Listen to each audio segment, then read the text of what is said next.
की शुरुआत होती है एक एलिमेंट्री स्कूल में, जहां हम आओ नाम की छोटी बच्ची को देखते हैं, जो अपने क्लासमेट्स और टीचर से बता रही होती है कि मेरा ये नाम मेरे पापा ने रखा है क्योंकि मेरा चेहरा ए और ओ की तरह है। अब सीन शिफ्ट होता है कुछ सालों बाद। आओ अब बड़ी हो गई है और मिडिल स्कूल में वो अच्छे ग्रेड्स लाती है। स्कूल में उसके बारे में सभी बातें करते हैं कि वो बहुत ही स्ट्रिक्ट, पढ़ने की शौकीन और उसके कोई दोस्त नहीं है। आओ चाहती है अच्छे ग्रेड्स लाके हायर एजुकेशन के लिए टॉप यूनिवर्सिटी में जाना, जिससे वो अपने पापा से दूर रह सके। हाँ, इसके पीछे क्या रीजन है वो भी आपको आगे पता चलेगा। एक दिन स्कूल में ताकुमी नाम का उसका क्लासमेट आके उसके ग्रेड्स की तारीफ करता है और खुद के मार्क्स कैसे बढ़ाएं इस बारे में कुछ टिप्स मांगता है। और आओ सीधे सीधे कहती है पढ़ाई करो इसके लिए जाके। तो पीछे से ताकुमी के दोस्त भी आके कहते हैं हाँ सही तो कहा उसने। ताकुमी कहता है अब तुम लोग सुर में सुर मत मिलाओ। आओ सोचती है ताकुमी और उसके दोस्त मेरे से बिल्कुल डिफरेंट हैं। कुछ देर बाद घूम फिर करके ताकुमी आके आओ से पूछता है हे तुम अपने फोन में कौन सा गेम खेल रही हो। आओ कहती है ये गेम नहीं है, ये मेरा स्टडी शेड्यूल है, अब जाओ यहाँ से और मुझे परेशान मत करो। ताकुमी के दोस्त उस पे हंसने लगते हैं। ये सब देख आओ को लगता है कि ताकुमी कोई प्ले बॉय टाइप का लड़का है जो बात करने का बस बहाना ढूंढ रहा है। यही सोचते हुए वहाँ से चली जाती है कि सभी लड़के ऐसे ही होते हैं। ताकुमी मुड़ता है और देखता है आओ जा चुकी है। ताकुमी को लगता है कि आओ उससे नफरत करती है, इसलिए उससे बात नहीं करती।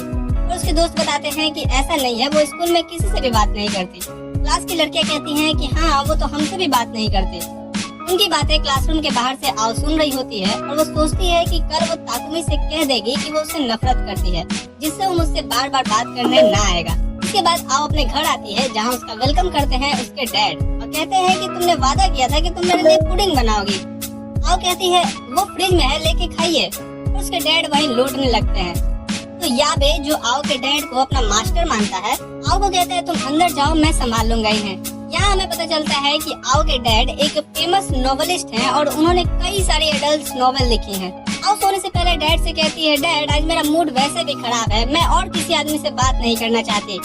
ये सुन आओ के डैड सोचते हैं कि इसने और किससे बात की आज, ऐसे कोई मिल गया बात करने वाला। सीन शिफ्ट होता है अगली मॉर्निंग, जहां आओ से जिम टीचर कहते हैं कि क्या तुम जाके ताकुमी को उसका जिम ड्रेस दिया होगी, उसके एंकल में चोट आ गई है तो वो नर्सिस ऑफिस में होगा। और आओ देखती है ताकुमी अकेला है तो वो सोचती है कि यही अच्छा मौका है जाके उससे सीधे सीधे आई हेट यू कह देने का। वो उसकी यूनिफॉर्म हाथ में लेके अंदर आती है। ताकुमी उसे देख नर्वस होकर कहता है थैंक्स कि ये तुम मुझे देने आई हो। यहाँ आओ कहती है कि मुझे तुमसे कुछ कहना है। वो डायरेक्ट आई हेट यू कहने से अच्छा उसे घुमा के कहने की कोशिश करती है। वो कहती है देखो तुम काफी अच्छे लड़के हो, काफी पॉपुलर भी हो। ये सब वैसे ही जा रहा था जैसे कोई कन्फेशन सीन चल रहा हो। और जब आओ उससे मेन बात कहने ही जाती है कि तभी वो खिड़की पे देख के हैरान होती है कि उसके डैड सीढ़ी लगा के नोटबुक पे लिख के दिखा रहे होते हैं कम ऑन बेटी तुम कर सकती हो, कर दो अपने प्यार का इजहार। ताकुमी उसे देख कहता है कि क्या हुआ खिड़की पे कोई है क्या, तुम ऐसे क्यों वहाँ देख के हैरान हो। आओ घबराए हुए उसकी तरफ बढ़ती है कि नहीं वहाँ कोई नहीं है, जिससे वो चितपट हो जाते हैं। फिर ताकुमी कहता है तो कहो तुम क्या कहने वाले थे। फिर से हिम्मत करके आओ से कहने ही वाली होती है कि मैं तुम्हें पसंद नहीं करती। और उसके डैड एक और एम्बैरेसिंग मोमेंट क्रिएट कर देते हैं आओ के लिए। ताकुमी आओ को कंफर्ट फील कराता है अपनी जैकेट देके और कहता है कि तुम्हें खुद की थोड़ी वैल्यू करनी चाहिए। मैं तुम्हारे साथ कोई ऐसी हरकत नहीं करूँगा जो तुम्हें पसंद ना हो, क्योंकि मैं तुमसे प्यार करने लगा हूँ। और यहाँ आओ की बोलती पूरी तरीके से बंद हो जाती है। इसके बाद आओ घर को जा रही होती है, ये सोचते हुए कि हैत तेरे की मैं करने क्या जाती हूँ और क्या हो जाता है, अब मैं कल उसके कन्फेशन का क्या और कैसे रिस्पॉन्स दूंगी। सीन शिफ्ट होता है अगले दिन। आओ फुल लेंथ कपड़े पहन कर आई थी, ये सोच करके कि ऐसे ताकुमी उसे पसंद नहीं करेगा, तो उसका ये प्लान चौपट हो जाता है। उल्टे ताकुमी का दोस्त आके कहता है कि आज तो आओ न्यू लुक में काफी अच्छी लग रही है ना ताकुमी। ताकुमी कहता है हाँ।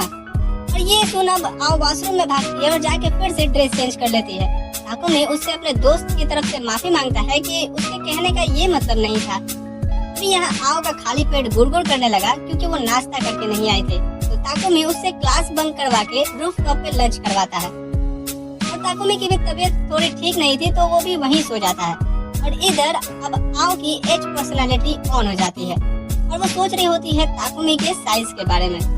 हाँ, इस लड़की का दिमाग गंदी नाली में गिर चुका है। वो उसके क्लोज आके अंदाजा लगाने की कोशिश करती है, पर तभी ताकुमी की नींद खुल जाती है और उसे ऐसा लगता है कि आओ उसकी तबीयत चेक करने पड़ रही है। वो कहता है कि हाँ तुम चेक कर सकती हो। और यहाँ आओ और ज्यादा नर्वस हो जाती है उसकी ये बात सुन के और सोचती है कि मुझे पता था सभी लड़के ऐसे ही होते हैं। उसको अपसेट देख ताकुमी कहता है कि अगर तुम्हें कोई भी मुझसे दिक्कत होगी तो मुझे बताना और मुझे रिजेक्ट मत करना।